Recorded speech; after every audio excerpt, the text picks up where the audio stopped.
Un grand philosophe a dit un jour « Je ne dirais pas que c'est un échec, je dirais que ça n'a pas marché ». Nota Bene reprend ses paroles pour parler de son propre projet. Souvenez-vous, il y a 3 ou 4 mois, il avait annoncé un projet fou en essayant de s'internationaliser et d'adapter le concept de Nota Bene aux langues anglaises et espagnoles. Il a ouvert une chaîne en anglais, une chaîne en espagnol. Il a investi 40 à 50 000 euros dans ce projet. Malheureusement, c'est un échec. Pas industriel, on n'ira pas jusqu'à industriel, mais c'est un gros échec, malheureusement, de sa part. Il revient dessus sur les raisons de cet échec, sur ce qu'ils ont essayé de faire pour que ça marche.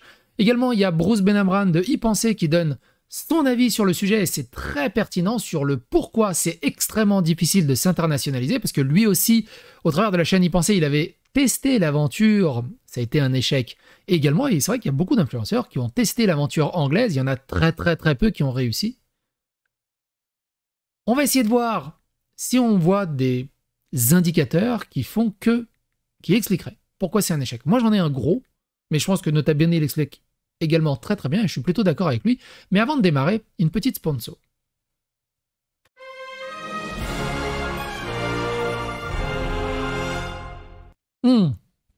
Avant de démarrer, je dois vous parler du sponsor de cette vidéo qui n'est autre que CyberGhost VPN. CyberGhost VPN, c'est 38 millions d'utilisateurs et 4,8 sur 5 sur Trustpilot. Des gros avantages de ce style de VPN est tout simplement qu'on peut accéder à des médias, des films, des vidéos, des animés, des séries qui ne sont pas accessibles normalement en France. Un petit exemple qui sera beaucoup plus parlant, j'ai envie de me regarder Rush Hour sur Netflix, mais Rush Hour malheureusement n'est pas disponible sur le catalogue français. J'active le VPN en me mettant par exemple aux États-Unis. J'attends un tout petit peu. Et en rechargeant la page, eh ben on a accès à Rush Hour et en avant le popcorn.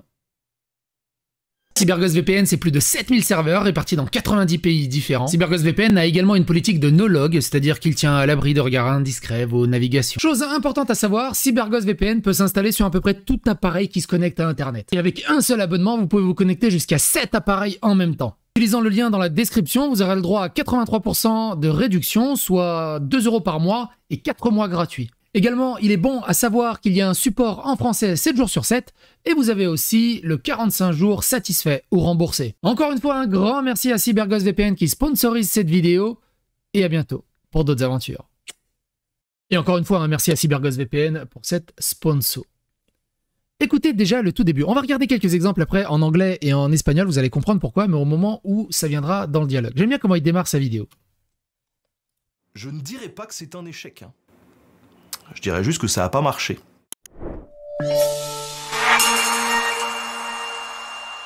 Mes chers camarades, bien le bonjour. Aujourd'hui, dans les dessous de YouTube, je vais vous expliquer comment j'ai perdu quelques dizaines de milliers d'euros. Voilà. Donc on parle de 40 à 50 000 euros, il est un peu plus précis après. À 1h30, il dit ceci. On va aller très vite, vous allez voir, c'est très sympa. Ça permettait un petit peu de développer le truc, tout en proposant d'autres sujets Nota Bene, et pareil pour le monde anglo-saxon. Même si évidemment, tous les sujets Nota Bene ne peuvent pas s'adapter à l'étranger, puisque certains sujets sont très franco-français, et donc on peut pas tout adapter sur ces chaînes-là. Alors, pourquoi est-ce que j'ai décidé d'arrêter ces deux chaînes? Tout simplement parce que ça s'est pas aussi bien développé que ce que j'espérais sur ces deux chaînes-là, et peut-être, je pense, à cause de 2-3 petits trucs. Voilà, et je vais vous expliquer en détail ce dont il s'agit, comme ça peut-être que ça pourra vous aider si vous aviez l'ambition de vous lancer à l'étranger, parce que j'ai quelques vidéastes qui m'ont contacté à la suite de... C'est vrai qu'il y a beaucoup de vidéastes qui ont tenté de partir en aventure dans des chaînes anglophones. Très peu ont réussi, vraiment très peu ont réussi. Lui, il a fait le parti pris, non pas de parler anglais ou de parler espagnol, parce qu'il ne... Alors, je sais pas s'il sait parler bien anglais, mais espagnol, c'est rare des gens qui parlent espagnol. Du moins bien, enfin, je pense pas que Nota Bene, j'en sais rien. Mais du coup, il est parti sur le projet de faire du doublage, de louer des doubleurs qui vont le doubler en anglais et en espagnol. De l'attention qui est déjà absolument énorme, et je pense que c'est plus compliqué d'émerger spontanément sans rien aujourd'hui sur YouTube que lorsque j'ai émergé en 2014 en France. Ça, c'est un premier truc. Le deuxième truc, c'est que je suis pas dans la langue natale, c'est-à-dire que là, il y a un acteur qui est derrière et qui va doubler ma voix. Et ça, en France, on a plutôt l'habitude des doublages, mais je me suis rendu compte, même si j'avais déjà quelques intuitions avant, mais je voulais quand même le confirmer. Je me suis rendu compte que à l'étranger, les gens préfèrent surtout les sous-titres et pas forcément l'audio. Et ça, moi, je l'ai eu avec quelques contacts anglophones qui m'ont... Et ça, c'est vrai, d'ailleurs, moi, de mon expérience personnelle, en tant que Serbe, pour ceux qui ne savent pas, je suis d'origine serbe, le doublage est quasi inexistant en Serbie. Le doublage est quasiment utilisé que dans le cadre des dessins animés pour enfants, en fait, parce que les enfants ne savent pas encore lire, c'est les seuls trucs qui sont à peu près doublés. Tout le reste, il y a du sous-titre. Et c'est vrai que je suis allé dans plusieurs pays, c'est très très rare. Généralement, ils sous-titrent les gens. Oui, le doublage est de qualité, il n'y a pas de problème, mais en vrai, moi je préfère vraiment les vidéos avec sous-titres, quoi. Et les vidéos avec sous-titres, c'est pas spontanément ce qu'ils vont aller chercher, puisque de leur côté, ils ont déjà plein de vidéos dans leur langue natale. Donc c'est un peu le serpent qui se mord la queue. Au même moment où on a lancé ces chaînes étrangères aussi, il y a une fonctionnalité qui a commencé à se développer sur YouTube, à savoir rajouter, pour certaines chaînes éligibles, une piste audio à la piste qui existe déjà sur YouTube. Autrement dit, au moment où j'ai lancé ces chaînes, il y a une fonctionnalité qui est arrivée sur ces chaînes YouTube éligibles, en disant si vous voulez doubler en anglais ou en espagnol sur vos chaînes à vous, françaises, vous pouvez rajouter la piste audio, tout simplement. Voilà. Donc, c'est un peu bête, hein. C'est triste. C'est un peu... Tu mets 40-50 000 euros et d'un coup, tu as une fonctionnalité qui arrive et tu as juste à cliquer et rajouter le doublage. Ouais, ça la fout un peu mal. Mais par contre, ce qui est assez intéressant, et c'est vrai que c'est très compliqué de se lancer, nota bene, pour ceux qui ne connaissent pas et que vous êtes passionné d'histoire, c'est une chaîne de 2 300 000 abonnés qui génère 5 300 000 vues par mois sur sa chaîne principale. Il a une chaîne bonus de 270 000 abonnés qui s'appelle Nota Bonus, qui génère 630 000 vues par mois. Et du coup, sa chaîne en anglais, elle génère 1800 vues par mois. On se regarde un petit extrait, vous allez voir où est le problème pour moi, tout simplement. Et on va prendre celui-là. Hello everyone, and welcome to Nota Bene. History is much more vast than we would like to believe. That's why I launched the Nota Bene channel, because history can be scientific, cultural, social, political, economic, military, and many others. I invite you to follow me on all the continents, from antiquity to... Et en espagnol, la chaîne espagnole a généré... Alors attends, la chaîne espagnole a généré 1000 vues par mois. Pas mal. Et c'est le même problème. Mis queridos amigos, buenos días. ¿Alguna vez te despiertas por la noche y no tienes ni la más mínima idea de qué hora es? Te sientes descansado, pero no demasiado, y sobre todo no hay manera de saber si son las 3 o las 7 de la mañana. Bueno, sí hay forma y es mediante el despertador, el teléfono o el reloj. Un invento nada fácil y que... Le problème est là. Alors moi, je donne mon avis par rapport à mon expérience et des documentaires en serbe et en français sont traduits. Pas les films, pas les dessins animés. Mais c'est vrai que les documentaires sont traduits. Mais quand on traduit des documentaires, il y a une règle d'or. On entend la voix originale derrière en faible. Et on a le doubleur qui est par-dessus. Ça rajoute de l'authenticité, ça ajoute du réalisme, ça ajoute un peu de contexte et de contour à tout ça. Là, il y a juste le son de Nota Bene qui est à 0 et on a le doubleur. Tardó mucho tiempo en aparecer en nuestra historia, pero cambió muchísimas vidas. Por ejemplo, nunca habría podido trabajar en Nota Bene sin controlar mi tiempo. Et du coup, t'as l'impression qu'il y a une espèce de décalage audio qui est très très bizarre, qui est vraiment très très bizarre. Déjà, pour moi, ça c'est un problème majeur. Il aurait dû laisser un minimum de sa voix française derrière, comme un documentaire à l'ancienne des années 80-90 sur Internet. Après, on est en 2023. Est-ce qu'on pourrait encore faire ça? Est-ce que c'est vraiment pertinent de faire ça? Autre chose qui est assez intéressant, une stratégie qu'ils ont tentée. Ils sont allés trop loin pour essayer de la faire marcher la chaîne et ça m'a fait rigoler. Écoutez ça. Dans sa propre localisation linguistique, plutôt que d'avoir juste une option sur cette chaîne française. parce que la chaîne française ressortira dans tous les cas moins bien ailleurs, dans d'autres pays, que des chaînes créées localement. Et d'ailleurs, en ce sens, hein, on avait mis en place tout un dispositif pour que les chaînes soient créées localement avec des VPN, etc. Où à chaque fois qu'on uploadait des vidéos via un VPN, on passait par New York, par exemple, pour uploader sur la chaîne anglaise, ou à Madrid pour uploader des vidéos en espagnol, par exemple. J'y aurais jamais pensé, mais c'est vraiment... c'est un peu compliqué pour pas grand-chose. Là, c'est assez intéressant aussi.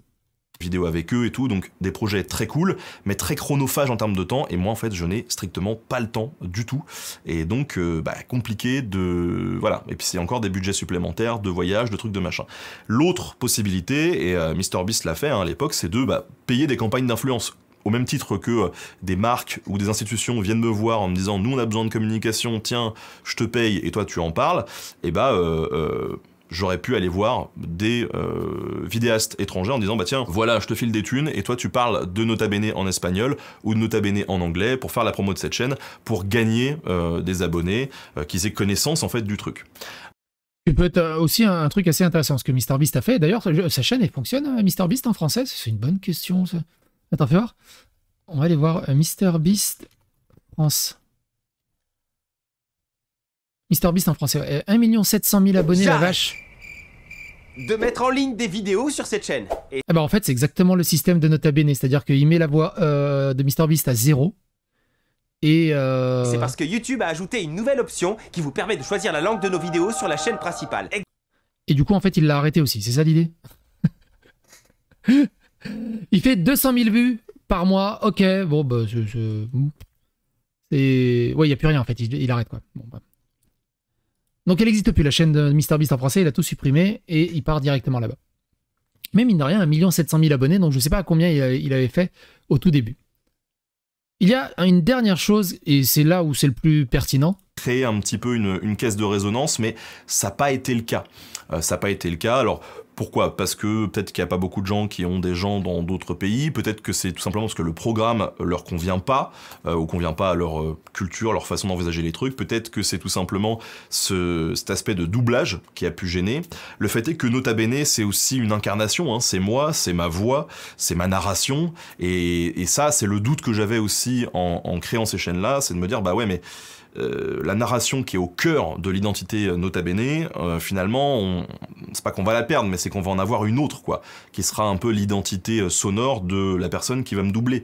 Et c'est ça le truc, parce que Nota Bene, c'est un personnage qu'on apprécie, mais c'est sa voix, son système de narration, c'est aussi ça qui a plu à autant de monde. Vous vous imaginez, moi, si je fais un psychodélique et que d'un coup on met un doubleur et qu'il n'a pas de bruit de nez, qu'il n'a pas le même rire, qu'il n'a pas la même façon, la même prosodie, tout simplement, la même prosodie, la même texture de voix, bah ça fait aussi partie de l'identité, ça fait aussi le charme, quelque part. Et ce serait vraiment triste aussi, quelque part. Parce que c'est vrai que, mine de rien, il y a la qualité du travail sur les vidéos YouTube, ça c'est clair, mais il y a aussi la personnalité qui rend la chose plus attractive. Et... combien il a perdu? Ça coûte ceci. Arrive au moins à annuler les coûts, quoi. Et ça n'a pas été du tout le cas, hein, puisque là, on a généré 0 avec ces chaînes, le temps que ça se lance. Et on est arrivé à un moment donné, on s'est dit, bon, bah, si on veut que ça démarre, là, faut vraiment passer à la caisse et donc collaborer avec des vidéastes extérieurs. Et pour le coup, c'était plusieurs dizaines de milliers d'euros à dépenser sur des campagnes là, et... franchement, vu que j'avais, en gros, depuis le début de la chaîne, des deux chaînes, ça m'a coûté environ 40 000 euros, un peu plus, peut-être 45 000 euros, on va dire 50 000 euros pour tous les frais annexes, etc. Je me suis dit, rajouter encore quelques dizaines de milliers d'euros sans être sûr de récupérer mes... Et ça, c'est intéressant, mine de rien. Parce que tu te dis, ouais, bon, c'est facile, il a pris sa vidéo, il a pris un doubleur sur Fiverr, à 15 $ et en avant Guingamp. Et il a pris un autre doubleur sur Fiverr en anglais et en avant London. Mais 40 à 50 000 euros. Why is a police investigation so challenging? Well, simply because the culprit is in hiding. But a historical investigation, well, that's a little different because time has taken care of erasing the clues. 400 vues. Et du coup, il y a un thread de Bruce qui est très intéressant à ce sujet, qui est ici. Attends, j'ai plus besoin du casque. A lancé sa chaîne dans une langue étrangère. Je vous invite à voir cette vidéo de Ben sur le sujet, mais je vous propose aussi un retour d'expérience sur le sujet parce que c'est un truc que j'ai testé en 2016. En janvier 2016, donc, je me dis « Hey, mais si je lançais une chaîne y-pensée en anglais ?» Le but n'était pas franchement d'aller attaquer le marché US, mais plutôt les pays européens où on parle en anglais. L'Allemagne, la Suède, la Norvège, etc. Je me suis donc mis au boulot. Autre chose aussi, que je trouve complètement un peu idiot de la part de Nota Bene, c'est que la chaîne de Nota Bene anglaise s'appelle Nota Bene in English, et en espagnol, c'est Nota Bene en espagnol. Il aurait dû juste trouver des titres un peu plus accrocheurs, quoi. Mais bon, après, c'est des détails, hein. C'est pas ça qui aurait fait d'un coup la chaîne, elle aurait fonctionné. Et j'ai écrit et réalisé des épisodes originaux, 5 au total en anglais, et avec un accent suffisamment globish pour être compréhensible sans aucune difficulté, quel que soit le pays. Afin de ne pas bloquer les algorithmes sur le public français, je n'en avais pas parlé du tout. Sur mes différents réseaux français, j'indiquais bien que dans les paramètres de la chaîne et des vidéos que le contenu était en anglais. Bref, je faisais ce qu'il fallait, a priori pour être dans les meilleures conditions, et la chaîne a plutôt bien marché en réalité. Avec des vidéos qui ont fait plusieurs dizaines de milliers de vues sur une chaîne qui, organiquement, partait de nulle part. Puis je me suis rapidement rendu compte qu'il y avait une douille. Plus de 95% du public était en France, et plus de 99% en francophonie. J'ai demandé à un collègue US s'il était OK de partager une de mes vidéos sur ses réseaux, ce qu'il a fait volontiers, et j'ai eu un tout petit pic de vues aux US pendant les quelques jours qui ont suivi, mais c'est tout. La chaîne est inexorablement restée française. Il aurait clairement fallu que je passe par un VPN pour créer mon compte YouTube associé, pour créer la chaîne et pour uploader chacune des vidéos. On notera au passage que les chaînes US ne s'embarrassent pas de cette mécanique pour s'exporter. D'ailleurs, il y a ça aussi, c'est pour ça que les chaînes US marchent de fou, parce que l'anglophonie, forcément, elle est mondiale. Et là, c'est là que tu te rends compte de l'algorithme. C'est très rare. L'algorithme nous propose des vidéos 90% en français, 10% en anglais, mais quasiment jamais, sauf une erreur d'algorithme, tu verrais une vidéo en espagnol, en chinois, en italien, en serbe. Jamais, ça remonte jamais. L'algorithme est trop intelligent de ce côté-là et surtout très imperméable.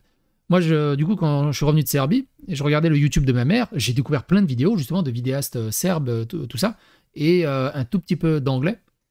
Mais c'est vrai qu'on n'y pense pas. C'est vrai qu'on n'y pense pas, que si tu ouvres, même si moi je fais une vidéo en serbe aujourd'hui et que je la fous sur ma chaîne, ça restera une chaîne française qui sera proposée à un algorithme francophone et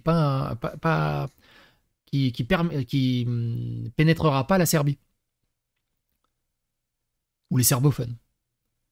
Pour le dire simplement, YouTube cherche à ce que chaque zone géographique soit correctement renseignée en termes de contenu de vidéo, ce qui est assez logique. Cependant, comme très souvent avec la plateforme, les règles qui mettent ça en œuvre sont approximatives, on va dire. Pourtant, cela peut exister, même si ça reste l'exception. Les chaînes étrangères de MrBeast ne sont pas représentatives, tout simplement parce que MrBeast n'est pas représentatif. Mais l'excellente chaîne Kurzgagd, je ne connais pas, chaîne de vulgarisation anglophone mais allemande, est un bon exemple. Le problème est finalement toujours le même.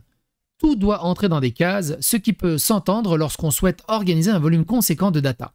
Ce qui est différent de TikTok. Si vous swipez à mort sur TikTok, vous tombez sur des mecs en espagnol, en anglais, en chinois, en serbe, en russe, en polonais, en anglais, en brésilien. Bref, il n'y a pas vraiment d'algorithme qui t'auto-centralise sur un contenu unique. Le résultat s'en ressent nécessairement, et vu que ça ne concerne qu'une minorité absolument négligeable, j'ai découvert que ma mère avait un TikTok.